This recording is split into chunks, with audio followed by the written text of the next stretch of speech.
from last year and the year before, that we want to learn what is what do we need to do as a Muslim in a form of protection to keep ourselves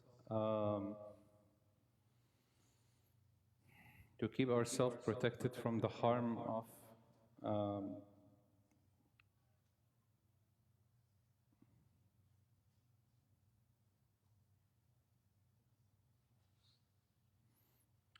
to keep us protected from the harm of these creatures that Allah subhanahu wa ta'ala has told us in the Quran in details. So the first most important thing to know is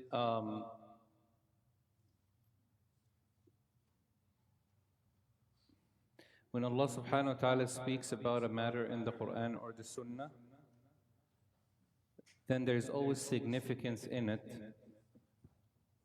not just out of curiosity or just out of amusement for people to just say, oh, mashallah, this is information. There's always a benefit behind it. The Quran spoke about Jinn in about 29 positions in the Quran, 29 places, clearly, openly. And others, he spoke about shayateen. Of course, I'm talking about Jinn as the creatures, not the shayateen now. Shayateen, Allah spoke about them so much. So inshallah, there will be some questions tonight that we will answer, and I will open up questions. I'll leave some time for you to ask questions, inshallah, that could open up more into the topic. And I hope, inshallah, that we could cover as much as we can from it. First of all, we have part of our creed, part of our aqidah is to believe in the unseen. And Allah subhanahu wa ta'ala started the Quran, Alif Lam Mim, ذَلِكَ الْكِتَابُ لَا رَيْبَ فِيهِ هُدًى لِلْمُتَّقِينَ الَّذِينَ يُؤْمِنُونَ بِالْغَيْبِ. The first characteristics of the believer, or the pious believers, is that they believe in the unseen. They believe in the ghaib. Allah is ghaib to us. We don't see Allah subhanahu wa ta'ala in dunya, but inshallah we'll see Him in Jannah. May Allah bless us to be among people who are entering Jannah. The angels are from the unseen. The day of judgment is from the unseen. The jinn are from the unseen. So we believe in the unseen. We don't over-exaggerate, okay? And we don't deny, because we're always a moderate ummah in between. So when we cover a topic that speaks about the unseen, it must be covered from the perspective of the Quran and the Sunnah of Rasulullah sallallahu alayhi wa alihi wa sahbihi wa sallam. And Allah subhanahu wa ta'ala called an entire surah, Surah Al-Jinn. قال الله عز وجل قل أوحي إلي أنه استمع نفر من الجن فقالوا إنا سمعنا قرآنا عجبا. And Allah subhanahu wa ta'ala revealed an entire surah, and He called it the surah of Jinn for us to learn about them and know about them. So let's get some questions inshallah answered, and then we go from there. I'm just surprised how many sisters we have today. I don't see you on Tuesday class, even those, subhanAllah, so weird. Maybe the jinn brought them in, just encouraged them to come. The brothers are the same, alhamdulillah. We stayed our way, we stay strong, inshallah. طيب, let's answer questions, inshallah.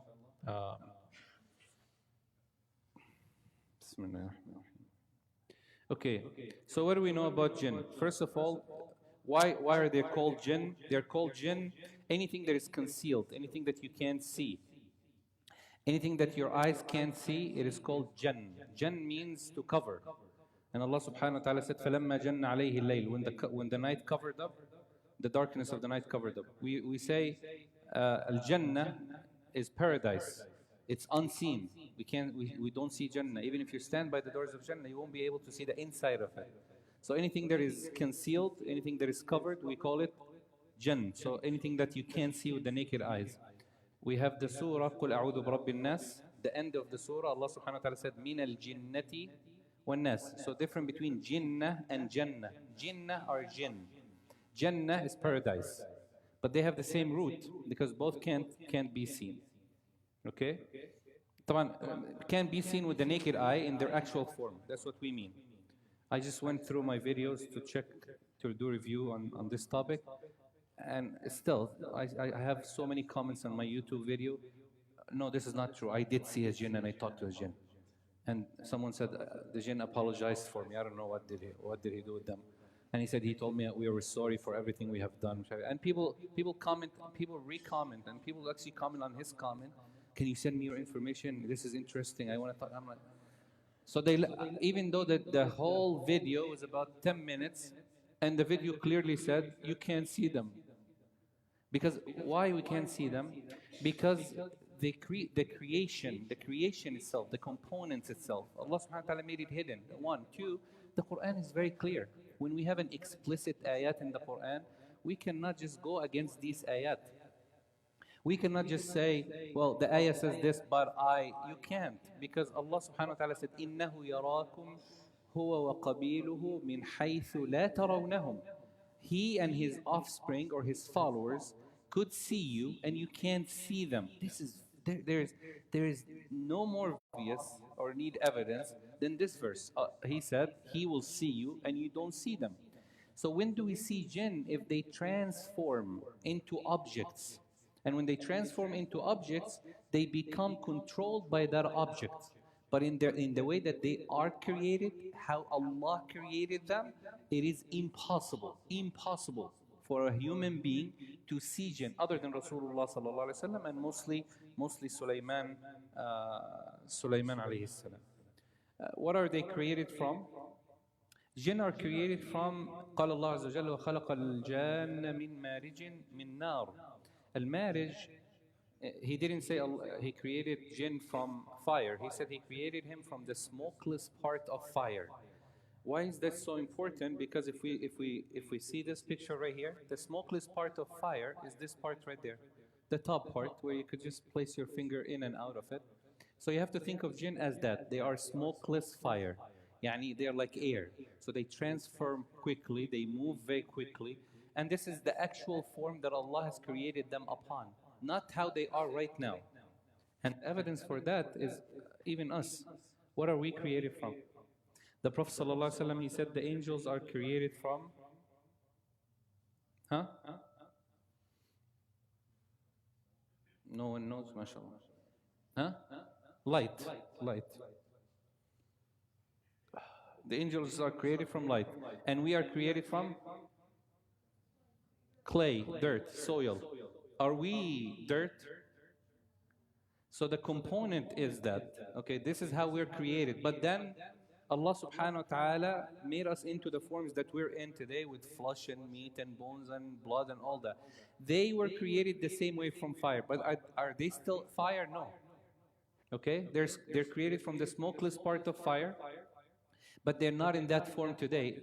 And Rasulullah ﷺ, when he was praying, and the jinni or the shaitan came across in his salah, and Rasulullah ﷺ, he took him from his clothes, that means he was dressed, and he said, I took him from his clothes till I felt his saliva on my fingers, or on my hands, then I let him go, and we'll speak about that in a second. Now, if he was fire, what would have happened to the hand of Rasulullah? It would be burned. So we know that the creation is from fire, but they're no longer in that form that they're in today. قال الله عز وجل والجان خلقناه من قبل من نار السم. طبعا, who was created first? The jinn or the angels or the humans? For sure, the jinn are created before the humans. Okay? Now the angels and the jinn, because Allah subhanahu wa ta'ala said, وَالْجَانَّ خَلَقْنَاهُ مِنْ قَبْلِ. We created jinn first. So created them first, that means they were created before us. Wallahu a'lam. Do jinn have gender? Yes, they do. Okay? Let me just describe a little bit before we get into the third question.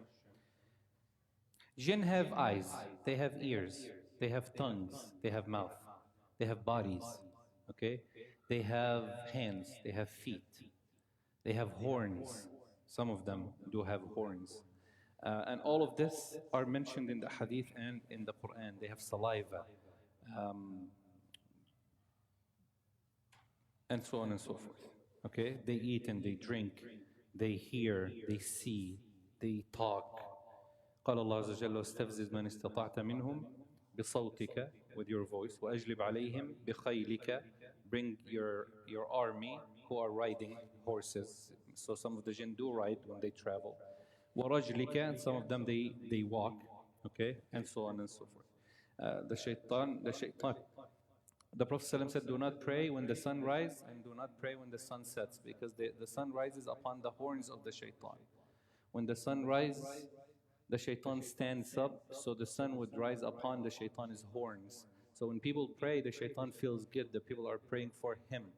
He just gets that feeling. So Rasulullah said, don't pray when the sun rises, or don't pray when the sun sets, because it sets upon the horns of the shaitan. There is a tree. Okay, there's no time to show you that right now.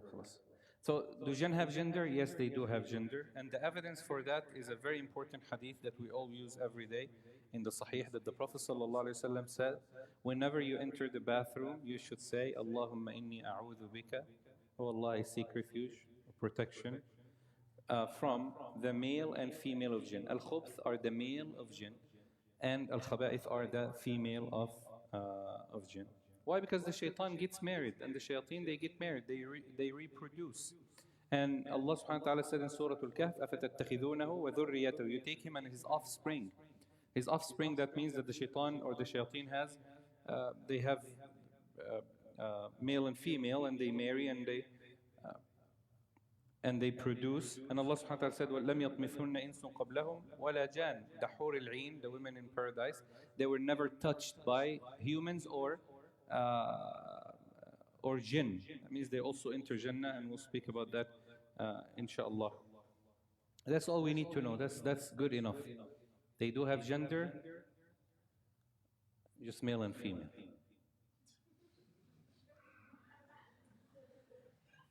No, they do have, yeah, they might have LGB. They might, I'm not,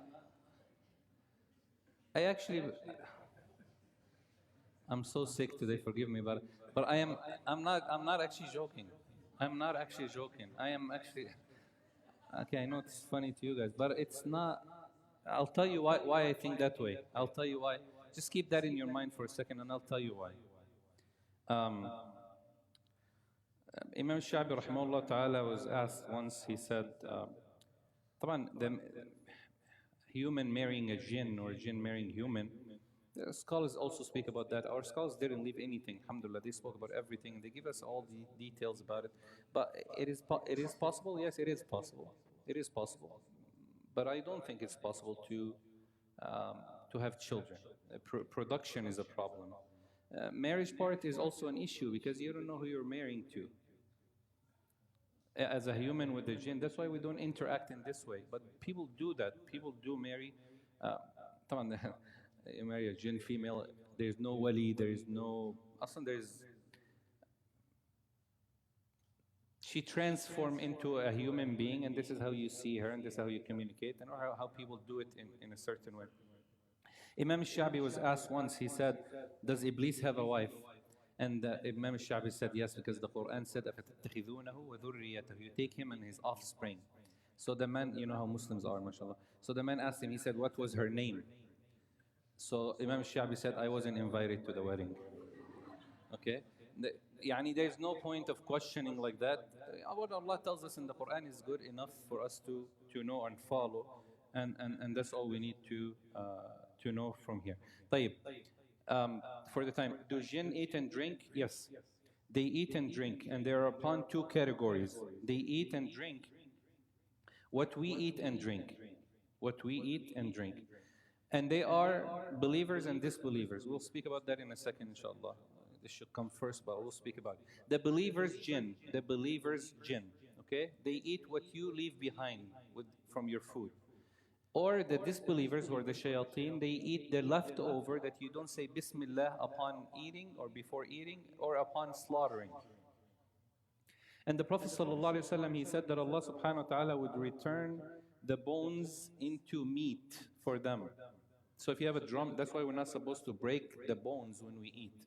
The sunnah is not to break the bones, because Rasulullah said Allah will turn it, Allah subhanahu wa ta'ala will return it back into, or Allah subhanahu wa ta'ala will cover it back with meat, and they will eat it, your jinn brothers and sisters. So don't break the bones. But if you don't say Bismillah, then you leave it, the jinn don't touch it, but the shayateen, they come and eat. So they eat our leftover. Their animals eat the dung of our animals. And there's a hadith that proves that. I don't want to give you a lot of evidence on certain things, but they eat like we do. There's a brother once, I would never forget him. He told me, Sheikh Ammar, after one of the lectures, he came and he said, this hadith you mentioned yesterday. I said, yeah. He said, when I went home, I ate a drumstick and I placed it in front of me. And I sat there, just looking at it. Wallahi, it didn't move. And I said, like, what were you trying? What was the experiment? Like, what were you trying to do? He said, I was trying to prove the hadith to see. I said, oh, the jinn already ate and slept. And you're still sitting down. Because if you can't see them, you can't see their actions. They're hidden from you. And Rasulullah said, Allah will turn it into meat. Do you think you'll see it actually, the drumstick turning into meat and they are eating it and moving it? If you see that, most of us will pass out. We'll have a heart attack. If we see a bone moving, imagine you see a drumstick moving by itself. That's very scary. Seriously, to a lot of people. We see shadows today. Some of us see shadows and we can't sleep at night. So imagine if you eat the food and the food just moves in front of you. Like after, that's not possible. So Allah didn't make it. Allah subhanahu wa ta'ala did not make the sunnah of Allah, and this is the most important thing you need to learn today, that the sunnah of Allah does not change. When Allah does things, He does it in a certain way. So even though we're talking about jinn and their power and what they could do, and we'll see a lot of things that they could do now, but the sunnah is not for them to do certain things that are that we cannot handle as human beings or see it.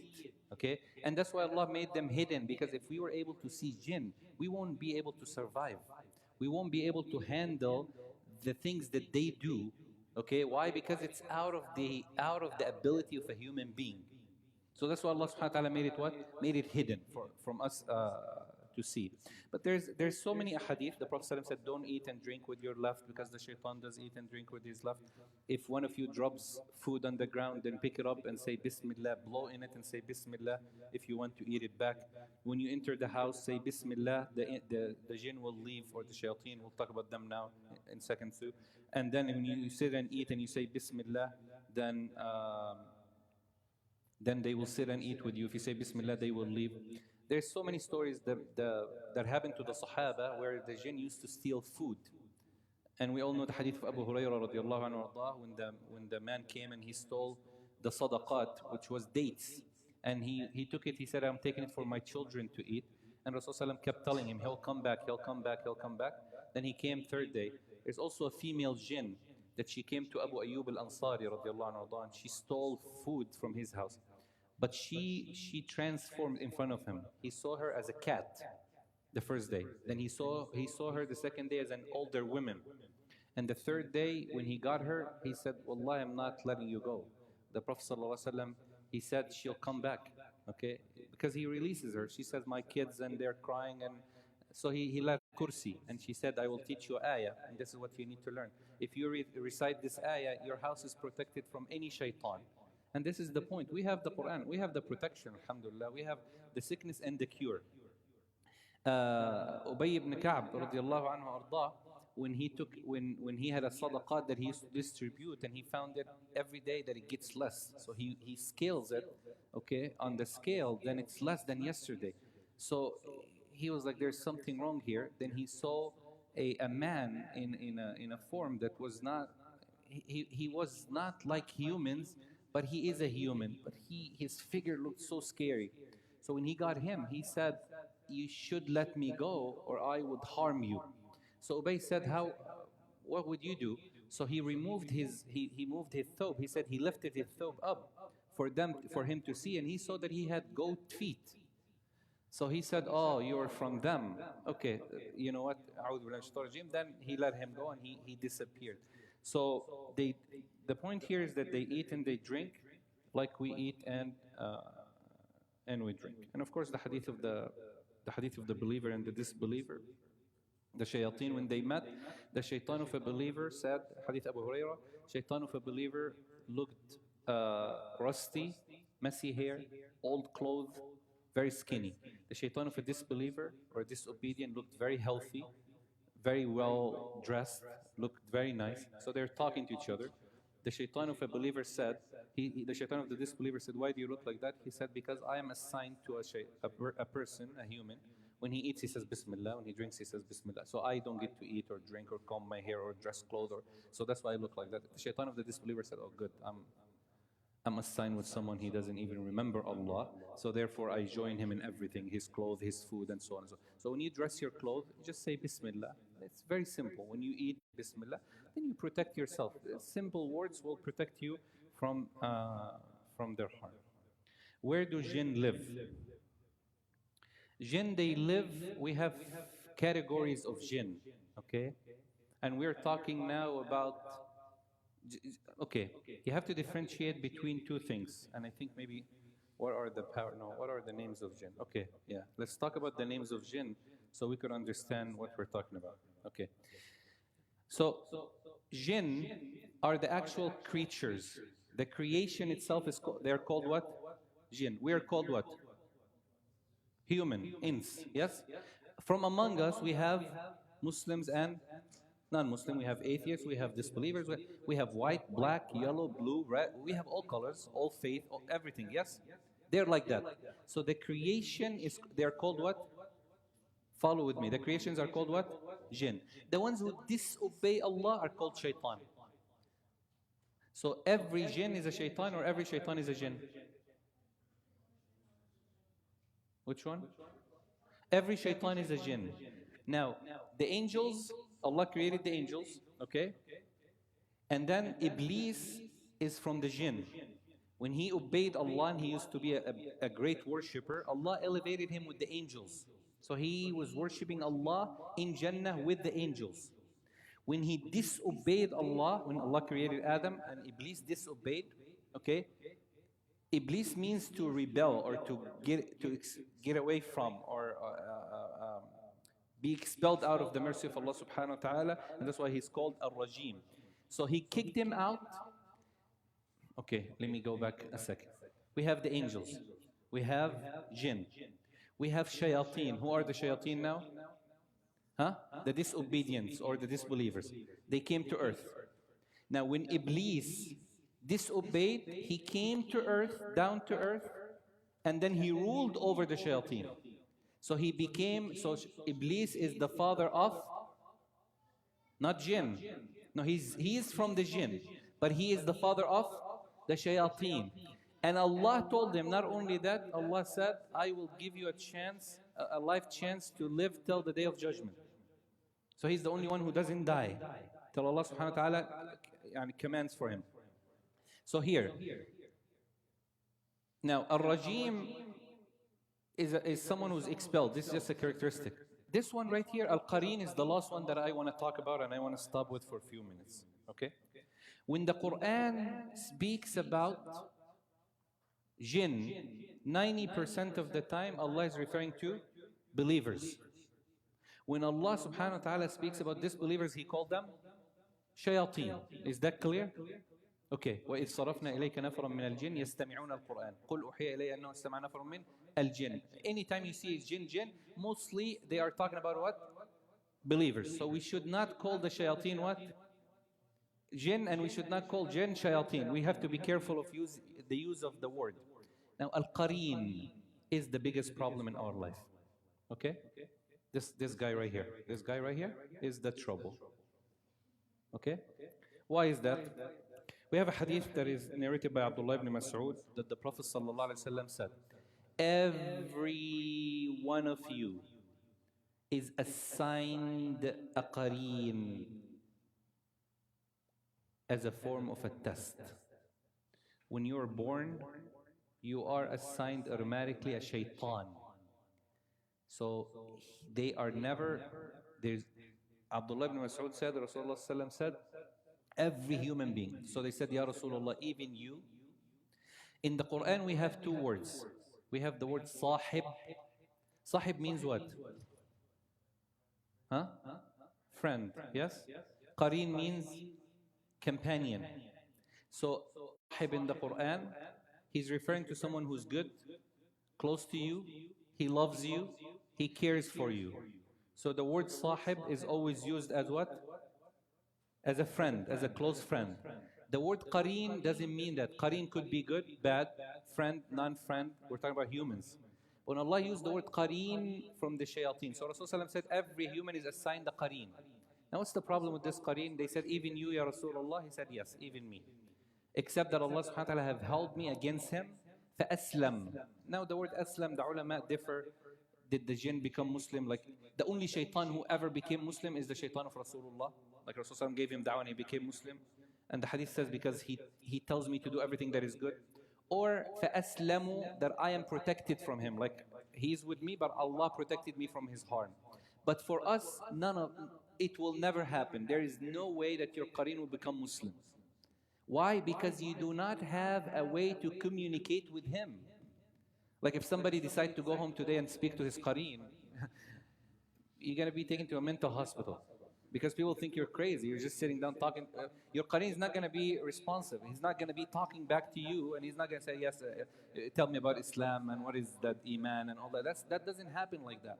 But Rasulullah ﷺ was able to see them and communicate with them. So maybe his qareen became Muslim, or maybe the hadith says, فَأَسْلَمُوا, that I am protected. And actually, I'm actually toward the second opinion more, because he is protected. Or maybe just to Rasulullah that his qareen became Muslim. But what's the problem with the qareen? Every human is assigned two qareen. A qareen who is a partner from the shayateen, and a qareen who is a partner from the angels.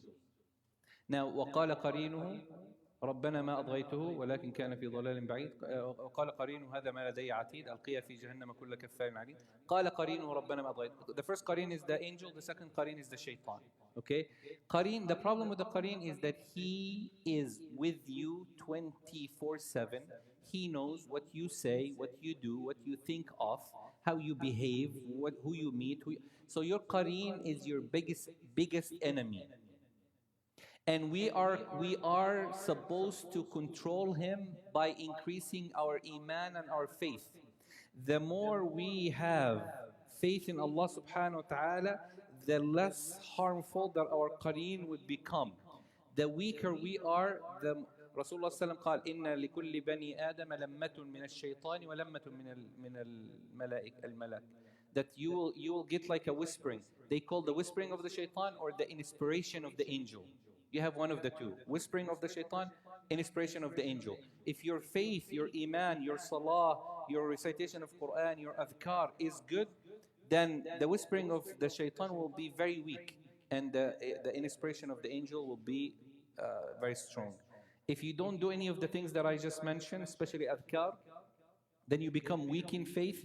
Your shaitan becomes stronger, so he defeats you. He whispers to you more. And that's what he does. Your qareen only whispers. He doesn't harm you. I'm talking about physically, okay? He has no control of getting you hurt. He has no control of harming you physically, but mentally, yes. And also, he could be used against you.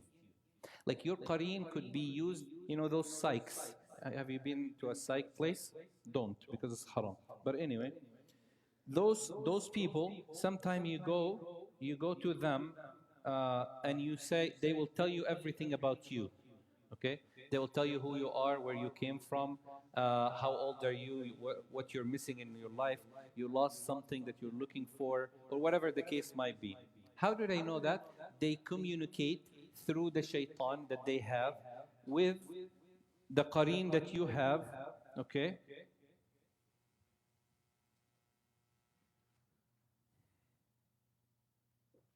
Now the jinn are working against us today.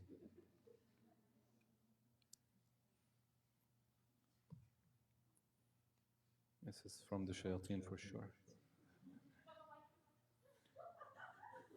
What? Why are you so scared? You saw who? Oh, hello, my name is Jinn. It's just for the call. That's not. Don't get too excited. I was once doing this class, and subhanallah, I was talking to brothers. Yeah, we're not doing these classes to scare you off, We're doing it to strengthen our faith and actually learn about our enemy, because one way to defeat your enemy is to know them. This is the best way to defeat your enemy, to have that knowledge. So I told the brother and I said to him, I said, if I give you those brothers, those young brothers, mashallah, were very, they were talking about, how to free Palestine and all that, and mashallah, they were talking. I said, no problem. After the Jinn class, we'll talk. So I told the brother, when I give you a signal during my class, just turn off the light. And while we were talking and everybody was so quiet, they're listening, the brother turned off the light. MashaAllah, all the brothers who wanted to free Palestine, they were already in Palestine. Like they ran away. That's why we're not supposed to do it. قال النبي صلى الله عليه وسلم لا تتمنوا لقاء العدو. Do not wish to meet your enemy. وإذا لقيتموه فاصبروا. But if you meet him, you should be patient. So we shouldn't wish to meet our enemy. Like we shouldn't say, none of us today should say, MashaAllah, we heard this class today, I'm going to go home, I want to meet a shaitan tonight or a jinn and talk. Like, we shouldn't, seriously, we shouldn't be doing that at all. So anyway, the qareen now, back to the qareen, because this is more important. How do I defeat my qareen? قال الله عز وجل ومن يعش عن ذكر الرحمن نقيض له شيطانا فهو له قرين. Allah said, if you turn away from the dhikr of Allah, then we will send a shaitan. This shaitan, so the dhikr of Allah is the solution to get rid of your qareen. So again, talking about the communication between the psychics and or the magicians or fortune tellers or any of those people, or palm readers or any of those people. How do they know about us? Okay, they know about us through a communication with your qareen. So, for example, and nowadays it is very easy for us to understand this because we have technology. I could send a message, I could send, oh, now I'm hearing whispering. Is it the jinn or is it? So, they transfer information the way we transfer information through our phones, for example. Like if I were to write a text message right now that is 1 page long and send it on WhatsApp, how fast does it get to the other side? Huh? Even if he lives in a different continent, yes? That's how they communicate. That's how Jinn, they did that before us. And now we have technology, we're like, wow, we were very smart. They already been doing this for years. So when a Jinn, if the magician is working with a shaitan, he sends him to your qareen. So that's why if you ever go to a palm reader or a fortune teller or those psychics places, they will ask you for your name and your mother's name. Why is that? Because they want to communicate with your qareen. Wallahi, this is not a joke. I know to some people they think your qareen would sell you out for a in and out meal. Like that's how cheap you are to them. Seriously. Why is that? Because they're willing to give out your information for whatever. So now we're not protected from that unless we are protected by the adhkar. We are protected by the remembrance of Allah subhanahu wa ta'ala. So the qareen is assigned and he lives with you, and then he dies either with you or he dies afterward. I don't know. Some of them do live longer, and I seen some stuff in my life. They used to, one time they brought a person, and this person, they communicated with his father who passed away 5 years ago through his qareen. So that means his qareen was still alive. Like the person was sitting down, the magician did whatever spells that they were saying. They said certain things. Out of nowhere, this person appeared in the room. This guy is the man's father who's sitting down. And the man knows him, and his father died. So he talked to his father. Then he said, but how do I know he's my father? There's no way, my father passed away. So he told him, do you remember what we did? And this is the only two who knows about this is them two. He said, do you remember what we did in this place? So he knew he was his father. He's not his father. And there's no such a thing, like tonight is Halloween, yeah? There's no such a thing as spirits. There are qareens, there are shayateen, they are jinn who could transform into a picture of an individual. Especially if they know that person, they could easily transform into that person, and they'd be talking to you, and you'll be surprised. The person next to you might be a jinn right now, unless you know them. So did you understand that? What a qareen is? Now you understand now the difference? طيب. So now, okay, so now we already spoke about jinn. The other thing I want to mention is al-amir. Al-awamir, okay, awamir are red jinn that every house has, okay? And pay attention to this because this is very important now. This part is very important. We have in our houses shayateen and jinn. The jinn could be good or bad. وَأَنَّا مِنَّا الْمُسْلِمُونَ وَمِنَّا الْقَاسِطُونَ. Muslims are believers. Al-Qasit is different from Al-Muqsit. Turn on the fan, please, Ammar. So Al-Qasit are the people who are disbelievers or disobedient. Now in your house, you have two categories. Every house, okay? You have qari, you have jinn, or you have shayateen.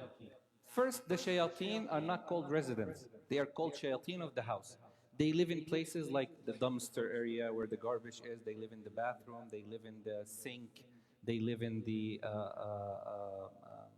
drains.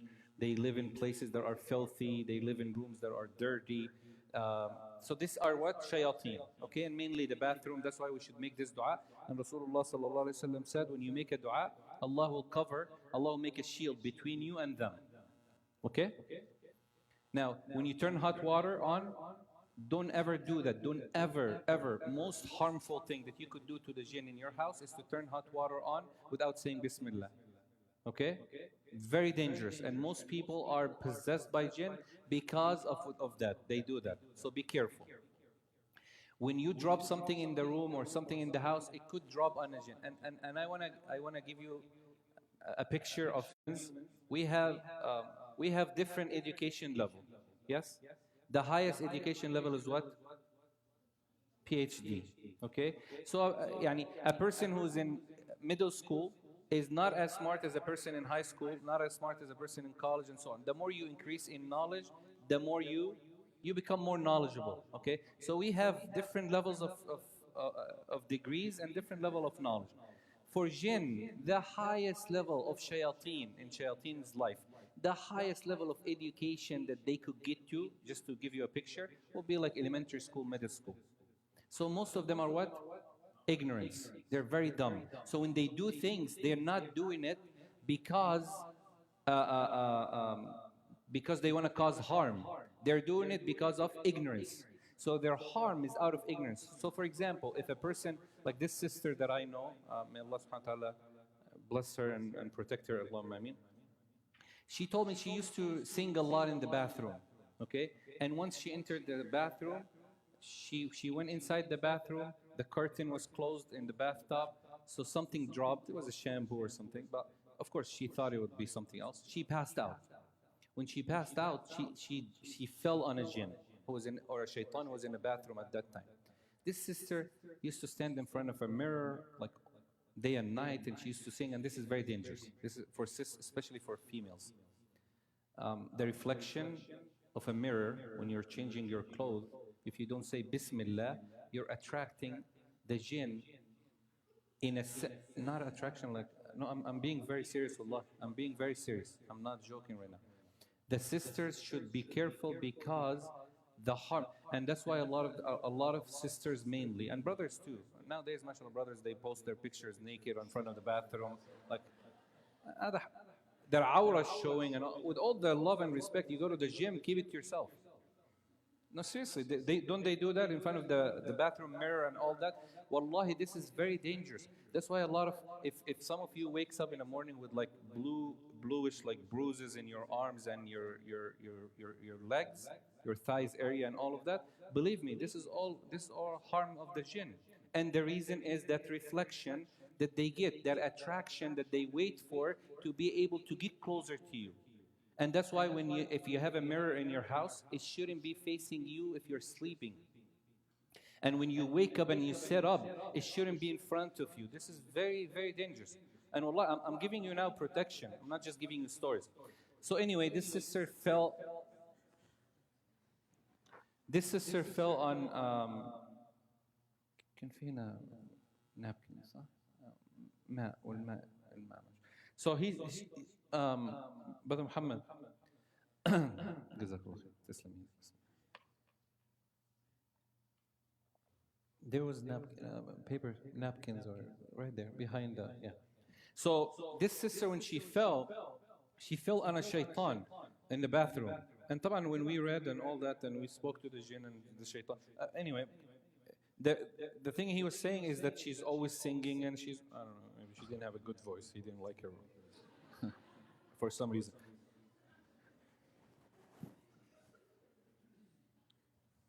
And he said to me, look at her, look at all this weight dropped on me. And he was very angry, very aggressive. And he said, she comes into the bathroom, she harms us all the time.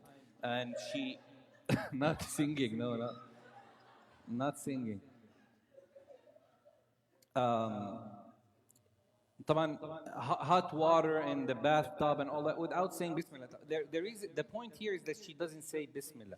So these are the shayateen. Now who are the awamir? Awamir are resident jinn that lives in our house. And Rasulullah sallallahu alaihi wasallam said, every house has amir. Now those jinn could be good, could be bad. Okay? If they're good, they will isolate from the house. Yani they will stay in places in your house that they don't, by the way, they don't like to interact with us like we don't like to interact with them.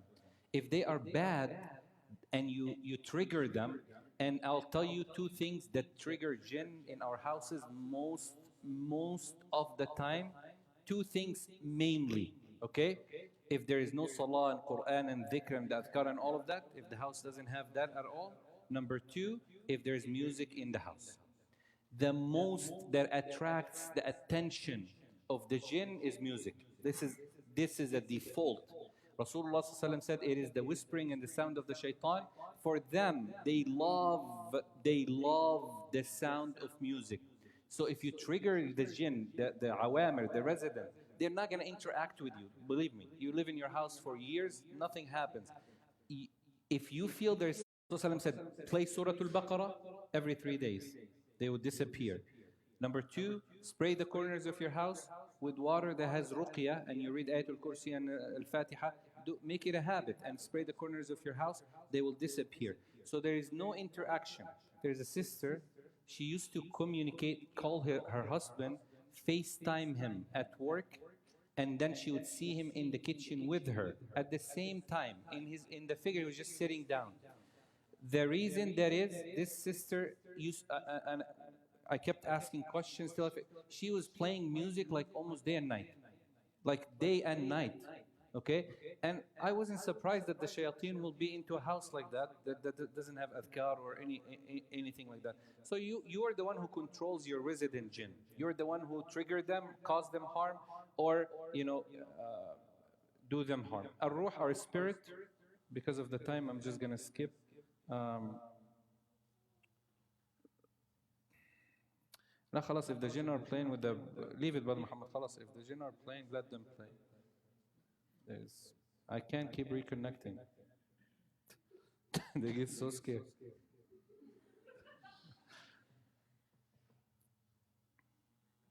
So these are the resident jinn. The spirit jinn are the jinn that are related to children. Okay? Now, al-marid, shaitan, we already know that the shaitan are the ones who disobey Allah subhanahu wa ta'ala. Al-marid is the strongest among jinn. They are the most evil among jinn, and they work with magicians, and they do things for them that are very, very, very crazy. Now, al-ifrit is another form of jinn who are also disobedient, and they are very harmful, and they have good or bad, but mainly they're bad. قال عفريت من الجن أنا أتيك به قبل أن تقوم من مقامك. He told Sulaiman alayhi salam. Sulaiman is the only one who had control over jinn and shayateen, and he used to use them for whatever he wanted to do, and they did whatever, they were under his command. Sallallahu alayhi wasallam. So these are the names. Where they live in the desert. They live in areas that are abandoned. They live in areas that are garbage, places that are filthy. They live in like holes. They live in the depth of the ocean, and this is the most dangerous group that we as Muslims should be aware of. Okay? Sulaiman alayhi salam, he locked a group of jinn in the depth of the ocean or in an island.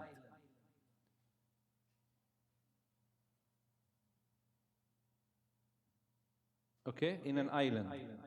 Those jinn or those shayateen were locked, and the Prophet sallallahu alaihi wasallam, Abdullah ibn Amr ibn al-As radiallahu anhu, he said, قال يوشك أن تخرج الشياطين من البحر, that the shayateen are going to come out of the sea where he locked them, Sulaiman locked them. فيقرؤون القرآن للناس, they would recite Quran to people. This is very dangerous. There's a group that got locked. Some of them knew magic, and they came out with the books of magic, and they taught it to the people after Sulaiman. When Sulaiman died, some of these shayateen came and they said to the people what? They said, oh, you know how Sulaiman controlled us? So people said, how? He used to use these books. So they tricked people. So Allah subhanahu wa ta'ala said, وَاتَّبَعُوا مَا تَتْلُو الشَّيَاطِينُ على ملك سليمان وما كفر سليمان ولكن الشياطين كفروا يعلمون الناس السحر. The shayateen disbelieved when they taught people magic. That's one group. The second group, and I believe they're out already.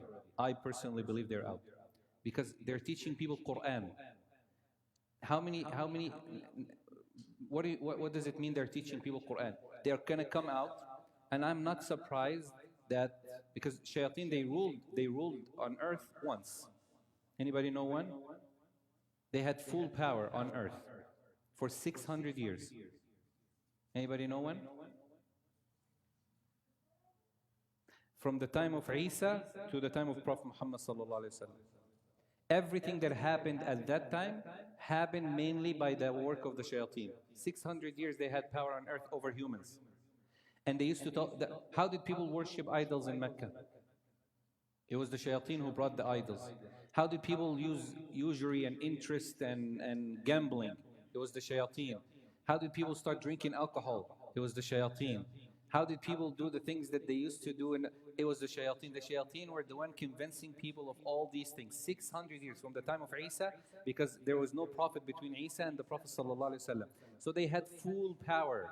They had full power on earth to make people do whatever they want. And Allah subhanahu wa ta'ala said, وَأَنَّهُ كَانَ رِجَالٌ مِّنَ الْإِنسِ يَعُوذُونَ بِرِجَالٍ مِّنَ الْجِنِّ فَزَادُوهُمْ رَهَقًا. There were people from among humans that they used to seek the help of jinn, and they used to cause them more harm. They used to cause them more harm. So those people those shayateen who are going to come out at the end of time, or they're going to come out, which I believe they're already out, they're going to be teaching people Quran. It could be the media today. It could be the shayateen that there might be people who are interpreting the Quran in a certain way to convince people that this is the correct interpretation of the Quran. They're teaching people the Quran, not the right Quran. خلاص, if it disconnect, okay, خلاص, leave it. If it disconnect. I'm not gonna. It's okay, خلاص. Just maybe bring the TV on. Okay? Yeah, let's not get into that. Yeah. So they're gonna cause harm. This group, yes, they're already causing harm. We have people who are debating is hijab fard or not. We have people who are debating verses in the Quran. We have people who are debating things in the Quran that are very explicit. We have people who are talking about the Quran in a certain way. Those could be jinn. They could be jinn, because Rasulullah said they'll come out and then they will teach people the Quran, or they will talk about the Quran from their interpretation, from their perspective. What is the power of jinn? They have what Allah subhanahu wa ta'ala gave them. Yani they have the power that Allah subhanahu wa ta'ala has given them, which is limited power to our power. If we have more iman and more faith in Allah, then they have weaker iman, weaker power over us. Can jinn transform? Yes, they can. Okay? The jinn can transform. So first, Allah subhanahu wa ta'ala, this is what we need to know. The power of Iblis today is a power that is made up. You know, Iblis sets his throne every day on water. And Iblis brings all his soldiers, all his shayateen around him. And Iblis sets his throne on water like Allah subhanahu wa ta'ala. He's trying to resemble that power. He's trying to call himself the king of the kings. Okay? Iblis alayhi lanatullah is trying to get that feeling of being powerful.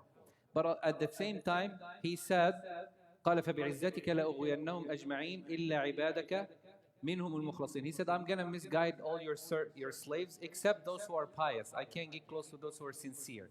So what is his power on us? Nothing. Truly nothing. We are the one who give him that power. The weaker we are with the shayateen, the stronger they get against us. Can they transform? Yes. How do they transform? Shayateen or jinn are groups. There's jinn who flies and they have wings. There are jinn who appear and disappear. And there are jinn who transform into objects, mainly snakes, okay, mainly snakes, black dogs, and humans.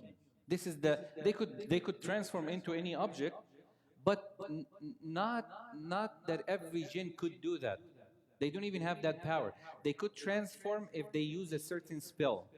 That's why a lot of the Disney movies, if you guys notice, how many of you guys watched Cinderella movie? Yeah, we all did. There was a statement that the old lady used to transfer or transform Cinderella into the princess that she was, and she said what? Huh? What is it? No, not that. The other one, the other sentence. No, not that. She said abracadabra, and then, yeah.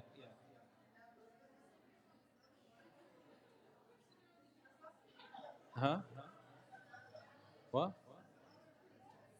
Okay, yani the point. You get that? You serious? Are we discussing which one said what? Anyway, the sentence. Okay. The sentence that I just said, it is written word by word into one of the most known famous magic books. And it does cause a transform, but they shifted the last sentence. They switched the word so it doesn't cause a problem. But it's written how they said it.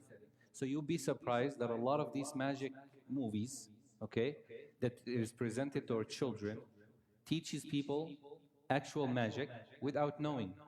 If you use even the stick that she used, that stick has a figure to it with a star on the top that is mentioned that it has to be used a certain way and it has to be moved a certain way. So all of these things, they get it from these magic books, because a lot of those writers does involve themselves into magic.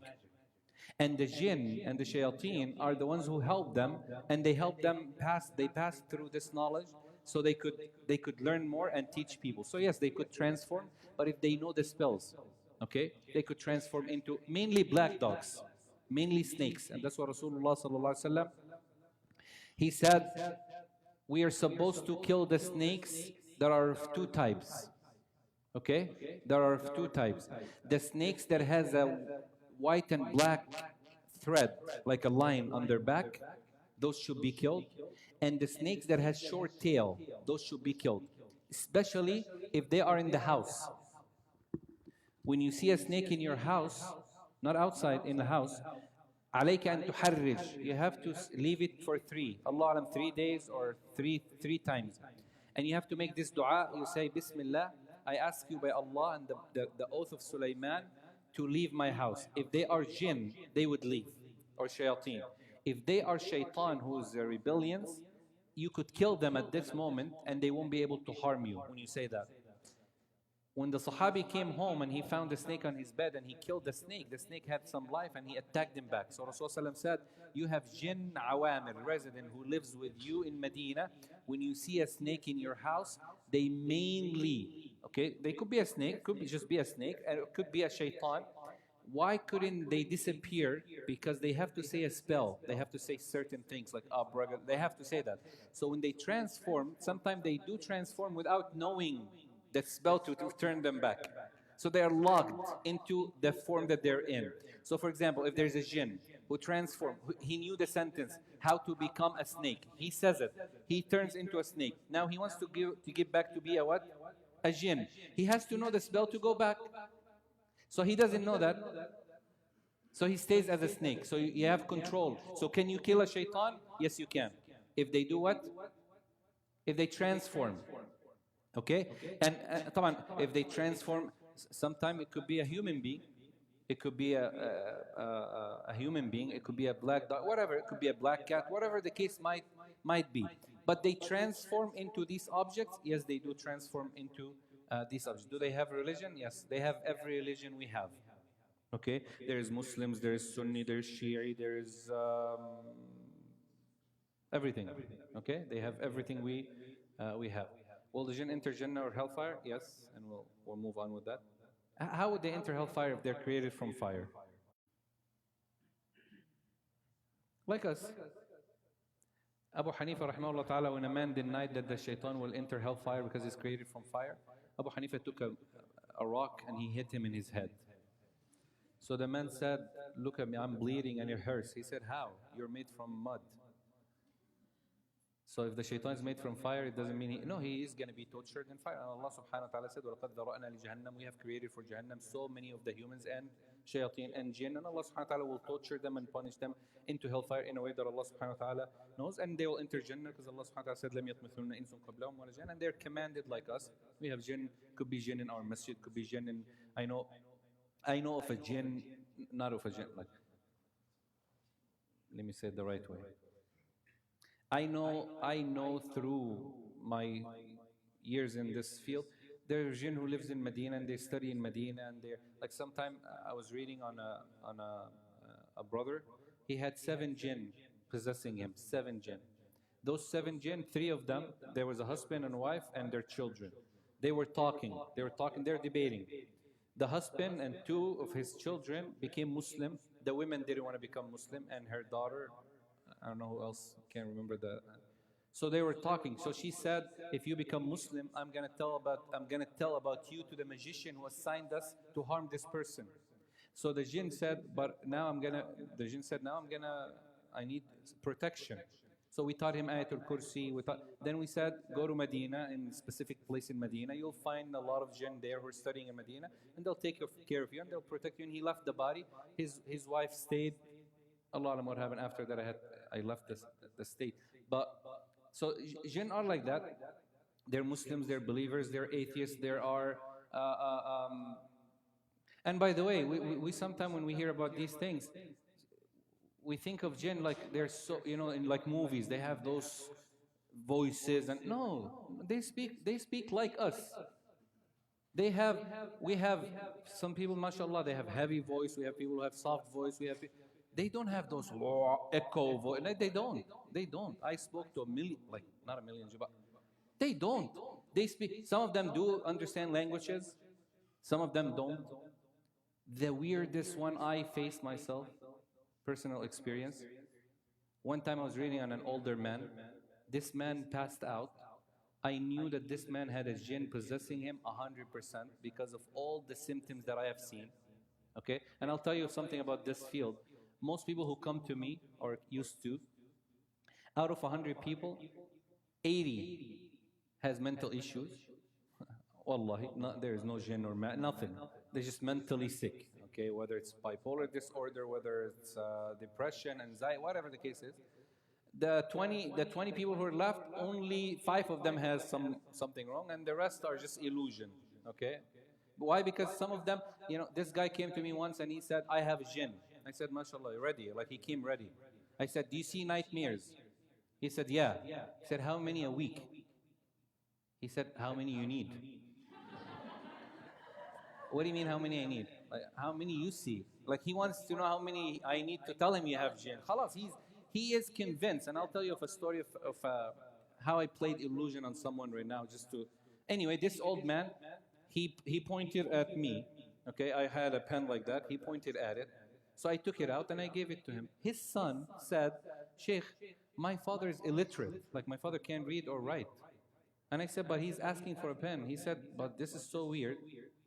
So I gave him a pen, he took it, and he wrote very beautiful handwriting. Like, he said, okay, I won't tell you the first sentence he said, but then he said, "You're so dumb. I'm trying to explain to you that I am mute. Like, I'm trying to communicate with you, but I can't." So we communicated in writing. That was that was so weird to me to see I can't speak. So after the man woke up, when we did the reading and all that, and the jinn left and all, I said to the old man, I said, "Uncle so-and-so, here is a pen. I want you to write your name." The guy looked at me and he's like, "Are you making fun of me? Like, I can't." So I gave him the pen. He couldn't even hold the pen. Like, he didn't know how to hold the pen in his hand. He never wrote a thing in his life. So I said, "Just hold it and try." And it was just scratching. So I said, "Look at this writing." He looked at it. Everybody was surprised. He can't. Beautiful handwriting. And he was trying to communicate. To me, that was so weird. I never. Yeah, I know there's jinn who are, but I never saw a mute like him. Okay, deaf, blind, Allah alam what they have in the life. But anyway, the illusion part that plays a role here is that, okay, I'll tell you a story. Oh, we're on camera. I don't think he's listening anyway. He doesn't even know who he is. One of the states. This person was in medical school. Someone saw him when he was in a masjid, and this person told him, he said, "You have a jinn." The kid's life turned upside down. This kid was convinced 100% he has a jinn. He left medical school. He stopped going to school. He grows beard. You see him, you see like someone coming, those old cavemen, or like, wallahi. So I went to him. At that time I used to read. So I read on him for like six hours or so. Wallahi al-azim, the kid is completely fine. There is nothing going on. And then he tells me, "Wallahi, Sheikh, I could hear them, I could talk to them, khalas, he's convinced." I said, "Okay." I told his father, I told his brother, I said, "I want you to bring a glass like this and place it on, this is how the living room, the kitchen is there." I said, "Place it on the kitchen, on the counter, okay? And I'm just gonna read on him, and when I give you a signal, I just want you to drop the glass. Just push it down." He said, "Okay." I went to one of the doctors, and I said, "I need a sleeping pill." He said, "What for?" I said, "I just need it. Sedation, I'm gonna do a surgery." So he gave me, I said, "Just break it to half because it's very strong." So I gave it, I mixed it with the water, okay? And I went to this kid and I said, "You ready today to get him out?" He's like, "Yeah, Bismillah." So I gave him the water to drink, the water that has the medicine. And I said, "Whenever, I'm just going to read on you, whenever you feel that you're going like drowsy, let me know." Then I start reading. After a few minutes, he's like, "Oh, Sheikh, I'm drowsy." Oh, alhamdulillah, now the jinn is coming. Wallah, this is true. So I read. Before the kid almost passed out, his brother pushed the glass and it just went on the ground. Boom! He passed out. I left him before Maghrib. I went to the masjid, I prayed Maghrib and Isha, and I said, "I'll come back after Isha." It is unbelievable to see someone changing 180 degrees in just... I came back, the kid was up, mashallah, he made wudu, he shaved his beard. "I'm ready, the jinn is..." I said, "Yeah, alhamdulillah, okay." Until today, I didn't tell him, but I hope he doesn't listen. Now he knows. He's going to say, "Okay, no, the jinn are coming back." No, but subhanAllah, he finished medical school. I visited that state after a few years of that. I saw him leading Taraweeh. So I went to him and I said, "How's life going?" He's like, "MashaAllah, since the time I've been doing my adhkar, I'm like, "Okay, alhamdulillah." I never told him till that day. It's all illusion. And the jinn are able to do that to you. Not only that, they're able to make things appear, and they could show you. قال الله عز وجل يخيل إليه من سحرهم أنها تسعى. Musa alayhi salam used to see the snakes and running things that they used to do. When I first did my reading, the jinn used to appear to me at the beginning so much. But they used to appear in a form that is very scary. Like one time, I would never forget that. One time I went to a lady somewhere in the state. She's in one of the states here. She's a magician. Okay, she's well known. She does it for money. That's what she said.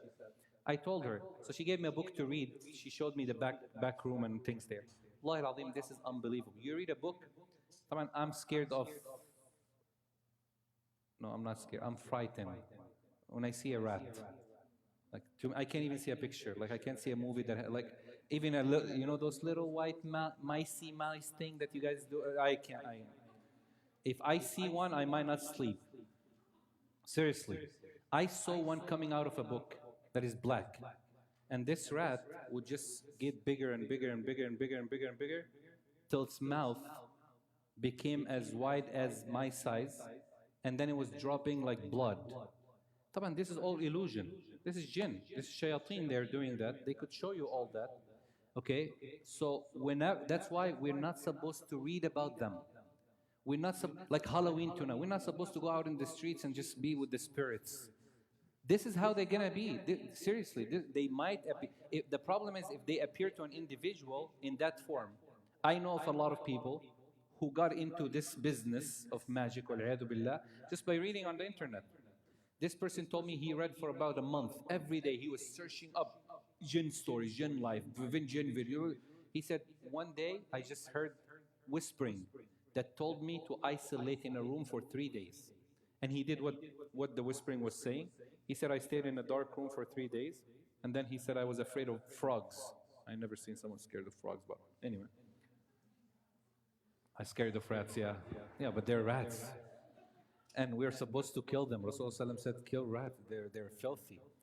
Yeah, don't remind me. I don't want to see it in my... I actually see it a lot. And I know it's from the jinn. Because I see it a lot running toward me. Like, if I'm sleeping, I see it coming, like...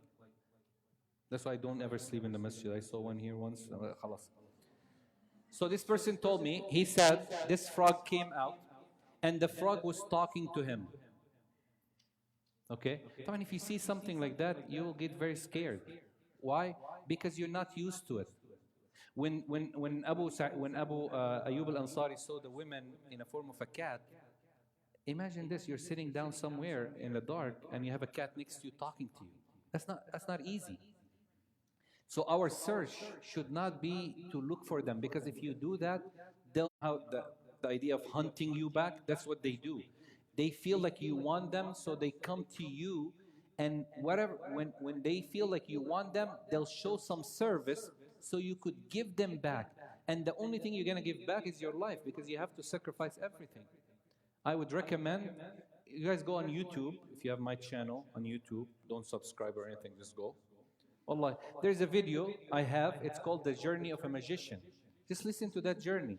Listen to what a magician would have to go through, from, wal'iyadu billah, pouring filth on the Quran, taking the Quran to the bathroom, isolating for 30, 40 days in a place without water, without clothes, cursing the mu'adhin, not praying.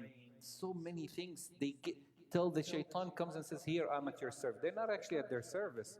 They already disbelieved in Allah. The more they disbelieved in Allah, that's why those psychs today that you see them, who has nice offices that you might go, Rasulullah ﷺ said, and this is for you now, horoscope is the same way, okay? Palm reading is the same thing, and I'm going to warn you, lastly, then I'll take your questions, inshallah, because I don't want to... those horoscope and palm reading and all of that, all of these things, Rasulullah ﷺ said, if you go to a magician and you ask them, like you ask them for something, okay, out of curiosity, like you read about them, or you ask them about out of curiosity, Allah would not accept your salah for 40 days. Like if you read the horoscope, Allah would not accept your salah for 40 days. In Japan, one of the most civilized places now that we have technology, in Japan, most of the sites are in the streets. And people in Japan, before they go to work, they have to pass through them and pay, because they want to know their future. If you actually go to in the streets, you go, he has like a little ball that has, light and stuff like that. He talks, they communicate, most of them either reads the star or communicate with jinn. And when they sit, they'll tell them, for example, you pay 10, we'll give you a key to a box. You have to go to that box. It's like a storage, like Amazon. You open the box, it'll tell you about your future. Or you have to, I will tell you about your future if you pay 20, and they tell them. And they do tell them things that happens. Or things that will happen, and it does happen through the shayateen, because the shayateen, yastariquna sam, they sometimes steal the news. When Allah subhanahu wa ta'ala says, for example, if I travel, He will say, مثلا, to the angels, if Ammar travels today, he will have an accident. for example, okay? Now, the shayateen would hear that news after it's released. They run to the magicians and they tell them, pay me 100 and I'll give you good news about this person who's going to come to you. So in Japan, for example, even in the US now, we have reported over 15,000 cases in one of the states. They have so many psych offices, and those psychs are, some of them are true magicians. So Rasulullah said, if you don't believe them, you just out of curiosity ask them, your salah is not accepted for 40 days. If you believe them in what they say, you disbelieve in the Quran. So in both cases, it is very harmful. So shayateen are not to be messed with. Like we're not supposed to be messing with the shayateen. We're supposed to protect ourselves. Ayatul Kursi is a great protection. Surah Al-Baqarah is a great protection. The dhikr of Allah in general, any dhikr, and the best of dhikr is what? Recitation of the Quran. This is the best of dhikr. When Allah mentioned the Quran, He said, وَمَن يَعْشُ عَنْ ذِكْرِ الرَّحْمَنِ. If you stay away from the remembrance of Allah subhanahu wa ta'ala, the mu'awwidhat, قل أعوذ برب قل يا الكافرون قل هو الله أحد قل أعوذ برب الفلق قل أعوذ برب الناس. The Prophet ﷺ used to say, the best of ruqyah, the best of protection is what Ibrahim alayhi salam used to do to his children. That's why I'm doing to Al-Hasan Al-Husayn. أعوذ بكلمات الله التامة من كل شيطان وهامة من كل عين لم. أعوذ بكلمات الله التامة من شر ما خلق. Say that every day before you leave. If you close your hand like this and you say, بسم الله الذي لا يضر مع اسمه شيء في الأرض ولا في السماء وهو السميع العليم. Before you leave the house, you say, Bismillah, tawakkaltu ala Allah, wa la hawla wa la quwwata illa billah. And you blow in it, and you blow over your body, you are protected. The angel will say to you, don't worry, I am with you. You are under my protection, you're under our protection, you're under Allah's protection, you're guided, you're safe. So these little things are very simple, very easy to keep the shayateen away from you, to keep the jinn away from you, to keep the Iblis himself away from you. Iblis can't even get close to a person when he's closer to Allah subhanahu wa ta'ala. So our protection is the Quran. And I'll just stop and take questions now because I don't want to keep it. We are very late now. I'm just going to open up for questions, inshallah. They don't know the future. No one could see jinn. We already agreed. No one could see jinn in their actual form. Okay? That's not possible. And we cannot use them. Why can't we use the jinn in any matter? Because if you use the jinn, you have to sacrifice. And if you do sacrifice anything for the jinn, they're not going to help you. They're not actually helping you. They're using you. So be very, very careful of getting into this route of, checking about jinn and life of the khalas. What you know today, I think, is more than enough. And we'll take questions. Bismillah. Yes.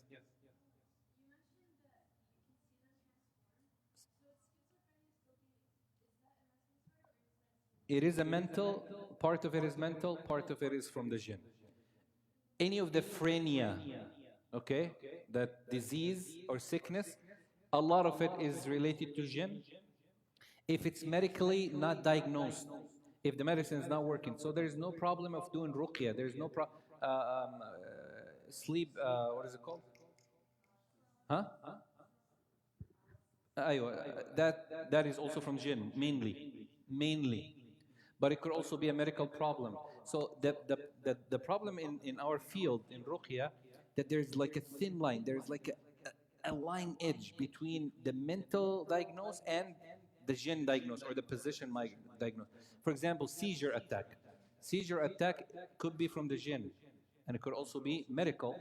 How do I know the difference? For example, if a person has a seizure attack and they're falling like on one side only, that's medical. That's medical diagnosis. They'll be falling on one side and then they'll be shaking and they'll go through the seizure attack.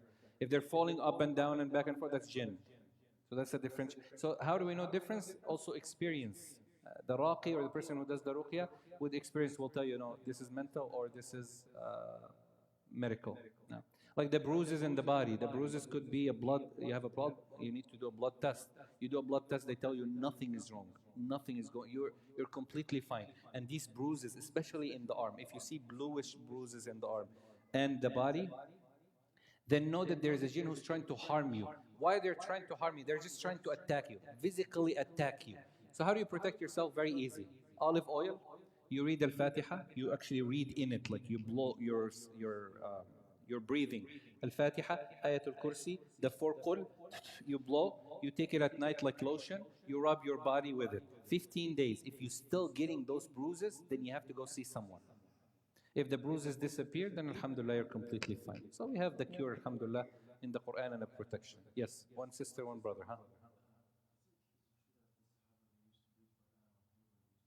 Yes, some of the Sahaba used to do that. Abdullah ibn Amr ibn al-As used to do that. They bring paper and they read on it. I don't do that, and I don't. The only thing I know that gets rid of the jinn, water that has ruqyah, water with salt. They don't like salt. They don't like al-hiltit, which is like a spice that you could buy. They don't like sidr. So, for example, if a sister or a brother believes that they're... First of all, if you believe you're possessed with jinn, and mashallah, you're sitting here all this hour relaxed, you're not. No, none of you guys, I don't think, not possible. But just listen to the ruqyah. If you listen to the ruqyah, or easy diagnose, if you're able to recite Surah Al-Baqarah, even in few days, like every day you read a page or two, if you're able to recite Surah Al-Baqarah fully, or listen to it completely, and you're fine, then alhamdulillah. But if you're listening to Surah Al-Baqarah at 12 o'clock, and you're yawning, that's not jinn. You're just tired, you need to sleep. Because people look at these symptoms, you know, yawning, excessive yawning, excessive burping, excessive stomach pain, excessive headache. And then they tell you, oh, I have jinn. I knew this are symptoms. Nah. If you ask a doctor what are the reasons for headache, they'll give you a million reasons. So you could diagnose yourself very easy and know if you're possessed or not. Hiltit. Sidr is very good. Al-Qist al-Hindi, they hate that. Qist al-Hindi is like an Indian spice. The weirdest, oh, I forgot to bring it with me today. I wanted to show you that.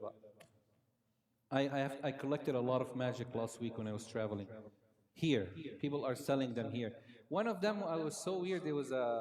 It's called Talsam soap. Talsam soap. I have read about it in all books of magic. I have never seen it with my own eyes till last week. Talsam soap, it's like a little piece of soap, the old soap, not liquid, the solid one, and it's done with a spell. And the magicians, the jinn reads on it, those spells, and they give it to people to shower with it. So the sister told me that they told her to use it, she would be pregnant quickly. She miscarried twice, and she got divorced after 6 months. I was like, subhanallah, because this evil, people show, yeah.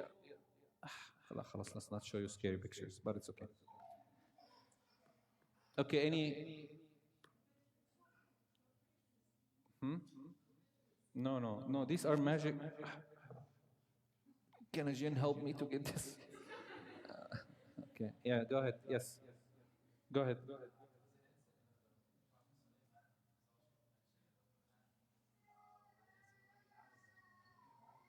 When he has what? Yes. قال عفريت من الجن أنا آتيك به قبل أن تقوم من مقامك وإني عليه لقوي أمين. قال الذي عنده علم من الكتاب أنا آتيك به قبل أن يرتد إليك طرفك. The ulama says knowledge is more strong than power. Because the person who knew the word of Allah, the great name of Allah, could also be Afrit or Jinn. But the ayah says, the first one says, I am strong, I have power. The second one says, I have knowledge. Knowledge always defeats power. So it could be a human being who knew the name of Allah, or it could be a jinn who knew the great name of Allah. Yeah, this was so weird. This one right here, the guy said, your marriage relationship, he said, if these two lines are connected, you would marry someone that you like. I was like, hell yeah. Astaghfirullah. Who marries someone they don't like? What's so valuable information? You have to pay $100 to hear that. Or they tell you, this guy said, the line that you're gonna hear good news today. For sure somebody's gonna hear good news somewhere. We're not just gonna live in hardship. What did I want to show you? Not spells. They are all Quranic magic spells. They use Ayatul Kursi wal-'iyadhu billah. And subhanAllah, this is This one right here, this one right here, this paper right here. Someone spent. Okay, not this one. This is too scary. These things right here. Okay, this one right here, this thing right here. When I opened it up, this was in someone's neck. Okay, it was and the jinn was like protecting him and all that. So he said, since I had it on, I've been going to the hospital like every day. My mom lost her job, and everything was going very bad. So and he paid $3,500. I said, Wallah, if you went to Umrah and drank Zamzam or shower with Zamzam, it would have been more beneficial than that. The surprising thing is when I opened it up, this is what I found. Omar, can you go into my black desk inside the library? You know the folder, the magic folder? Bring it. So this is, no, seriously, wallah, this is what I found. This is right here. This is what I found. What do you see? Exactly, nothing. The magician did not even waste ink. And he's so stupid. He sent it to him from overseas, $3,500. And I said, Rasulullah ﷺ said, Man allaqa tamimatan faqad ashrak. Whoever hangs an amulet, then he disbelieved. And whoever hangs an amulet out of protection, Allah subhanahu wa ta'ala would leave him to it. And Allah will say, you think this is going to bring you protection? Let's see if it's going to bring you protection. So if any of you has any of these things, I hope none of you guys, inshallah, but I was in one of the states last week. I collected a bag like I was shocked. I was literally shocked. Yes. That's haram. The blue eye that people have in their car is the same as the amulet. And if you seek protection from it, by the way, that blue eye with the black color in it, that blue eye is called the eye of a devil. And brother who did magic in Persia, the first one that came out, and then they spread it out as a form of protection. If you have those blue eye, that you see it in every market, and you hang it in your car and all that, that's haram. That's kufr. That's disbelief in Allah subhanahu wa ta'ala. The 5 fingers, same thing. The 5 fingers, okay, does not protect you. It will bring you harm. I know of people who did this, and it was very harmful. This paper right here, this is $15,000. That's a little expensive. This paper right here, a sister took it, and a person said to her, he said, read it, okay, read this paper. And of course, if you read it, it doesn't make any sense to you, I know. It just says, recite Surah Al-Talaq and place it in water. And what happened to the folder? The shaitan cannot open a desk. No, seriously, Rasulullah ﷺ, the shayateen does not open a drawer that is closed or a door that is closed or locked. So shayateen could steal from your home. And you have to check your roommate too. Just don't make it as an excuse. But they could steal things that are unsealed, okay? And they do that. They're criminals. They're criminals. They could steal gold, silver, money, either to benefit from it or to cause harm. If you put something in a drawer, or if you close your door and say Bismillah, Rasulullah said even they could cause your house to be on fire. That's what Rasulullah said, what? Make sure you turn your ovens off at night. Why? Because the shaitan, if he sees fire in your house, he'll come and blow it more, and it burns the entire house. Rasulullah said, if you have a cup or a container or a bottle or food, make sure you cover it, seal it, because they'll drink from it.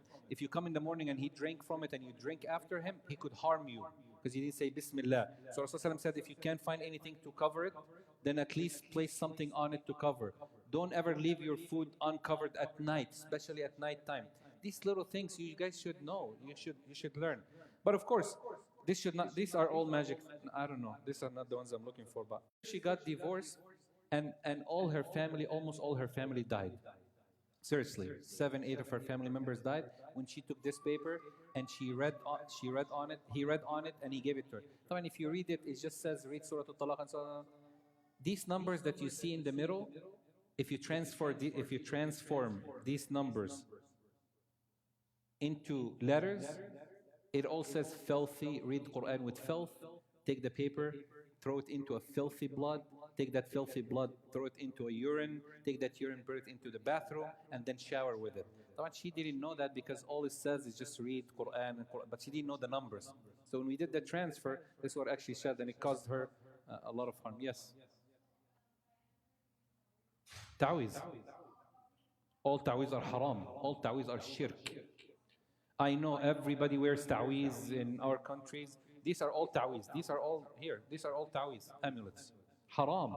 If you, Rasulullah said, if you hang an amulet to protect you, it is going to bring you harm. One, you disbelieve in Allah. Two, number three, Allah would leave you to it. Allah will say, okay, you're if any of you are hanging ta'wiz, this one right here, not this one. I don't know where did it go. Anyway, this one right here is a ta'wiz that someone gave it to a person to hang it on the wall in his house for protection. So ta'wiz is this. Ta'wiz is any writing that they give you, and they do it in a certain way, like it has to be a triangle. Okay? They have to read certain words. They give it to you. You put it in your pocket. You wear it all the time. It keeps you safe. Wallahi, if you do that, not just you disbelieve in Allah, but you're causing yourself harm. Ta'weez are haram to carry or use. They're very harmful. Yes? Huh? How do you get rid of it? If you open it up like this, and you just find the paper, okay? No, nothing on it. Yani no soil, no bukhur, none of these things. Just take it, burn it, take the ashes, put it in water that has ruqyah, and bury it. That's the only way to get rid of it. If it has anything on it, like if you put your hand and it has like soil on it, whatever might be, then you put it in water first, dissolve it, take it, let it dry, burn it, take the ashes, put it back into the water. Wallahi al-azim, I have done this. This paper, okay, this paper, and the person is in San Cameron, you could ask him, 6 hours we could not burn the paper. This is the only thing that got burned, like this little. We put it on the oven, on fire, and the paper is just there. This is ta'weez. This was full ta'weez, but this is actually professional ta'weez. Like it's the person who did it. There's a person who told me, he said, I went to a guy and he did ta'weez for me. Can you read it? So I took it and I read it and I said, what's going on? The person actually wrote the ta'weez wrong. So he wanted to write something for him to love his wife, but he wrote something for him to hate all women. It was good for him, but they don't even know. A lot of the people nowadays, I'll tell you, most of the magicians today don't even know what they're doing. It's just business. They're just making money. The 5 countries that the US, you'll be surprised that the US is full of this. Like we have people who sell these things here. We have a woman in the US, she has an Instagram page. A'udhu billah, she learned in Morocco. She just came from Morocco. She's American. Pure. I was shocked. I was completely shocked how she's using sihr, al-sihr al-aswad, the black magic. And this woman is like American. She's selling it out. If you look at her Instagram page, how she helped people get married, how she helped people connected, how she helped people get divorced, how she helped find things. She's like American, non-Muslim female. I looked at her page and I was shocked. Even the followers on her page are very scary. So be careful of these things. Don't ever, if you see anything that is like that has numbers, letters, okay? Those numbers or letters are always harmful. So any of these things that you see are haram. Haram to carry, haram to hang, haram to put it in water, haram to use, haram to gift. All haram. Yes. We could close Brother Muhammad Khalas for the life, just for questions, huh? Yes. Yeah, they could transform into a figure that don't exist, like we don't. Yes. You could be talking to me right now and I'm Jinn. No, seriously, I'm not joking. No, I'm not joking. I'm being very serious. You could be talking, you can't. Yes, all the time. There is one of our mashayikh, and this happened to a lot of the sheikhs that I know. He had a student in his halaqah, he was well known in Saudi Arabia, and the sheikh told us this personally. He knew that this kid something was wrong. Like this kid was not normal. He's extra smart. He's doing things. He knew of things. So one day he actually confronted him, and he disappeared from the class. And all the students knew him. The students knew this. He was like a roommate. He's like, we know him. And he disappeared. So it could be that you're talking to someone, or you're, and that's why Rasulullah said they will come out. And Abdullah ibn Umar said in the hadith, he said there will come a time where people would be advised by people that they don't know, okay? And they will say, we were told by so and so, and they never see them again. These are shayateen and jinn. And that's what, these are the ones that Sulaiman logged. They'll come out at the end of time, which is our time, and they'll be telling you. So you could have one of those Fox News. I'm sure a lot of Fox News reporters are Fox and CNN. I'm worried about. You could, Wallahi al-Azim, I'm not joking. It could be that one of them is shaitan or jinn. Shaitan. I'm not talking about shaitan who's like a human devil, because we call a person who's evil shaitan. No, I'm talking about a shaitan who transformed, became a reporter. Wallahi, possible. Possible. Yes.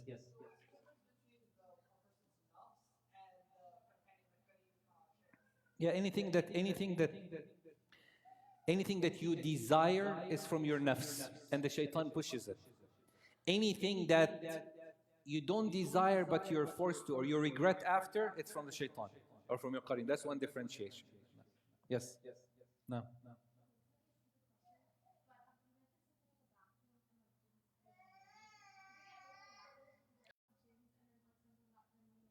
Yeah, they are in the bathroom. The shayateen are in the bathroom. They get what? They get married? I wasn't invited to the wedding.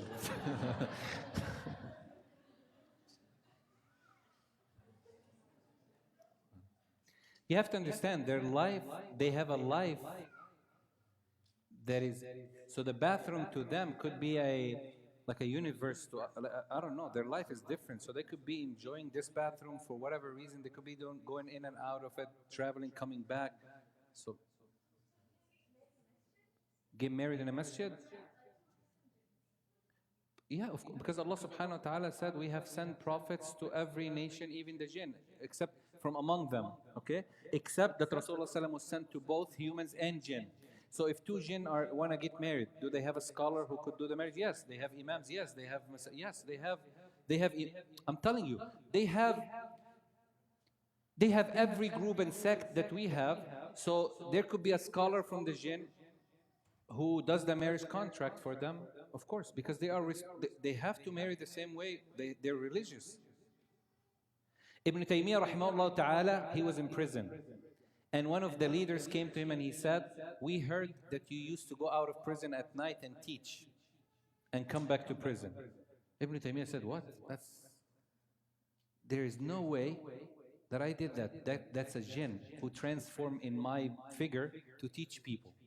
So the person said, why don't you say he's an angel? And Ibn Taymiyyah rahimahullah, of course, nowadays Ibn Taymiyyah was a real scholar. He could be like, yeah, I'm good, I'm so religious, an angel transform. But he said, because angels don't lie. Because he lied that he's me, and angels don't lie, so that's a jinn for sure.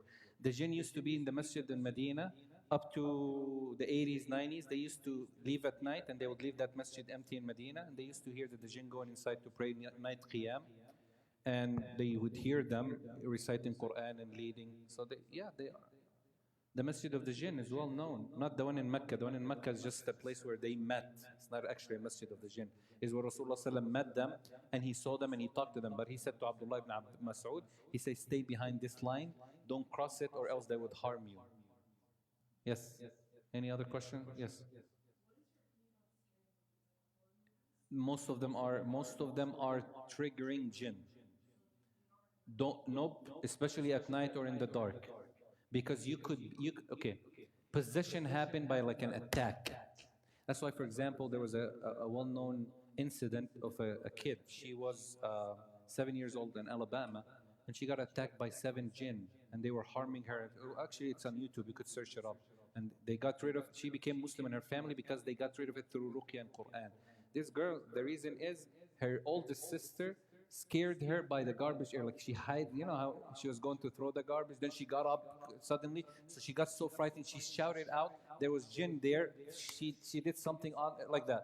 So yes, scary movies are not, you're not supposed to watch them, especially in the dark and with the mode like I'm sure in the theater, half of the theater is reserved for jinn when the movie is going out like that. Seriously, they are. No, yes. Whistling, whistling is the sound of the shaitan, especially at night. Like that. Yeah, you don't whistle. Don't. It attracts. It attracts jinn. Yes. Huh?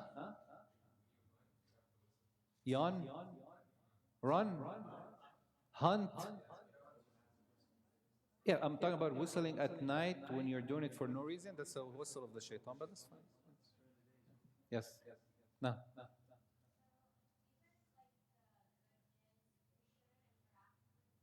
How are you gonna? You could interact, but how? That's the question. How? You have to be able to communicate with them. How are you gonna communicate? There's no way unless you do something.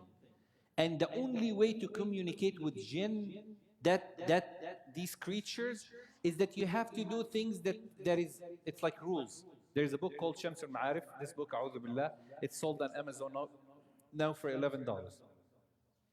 Brother Muhammad was still alive? No, no, خلاص.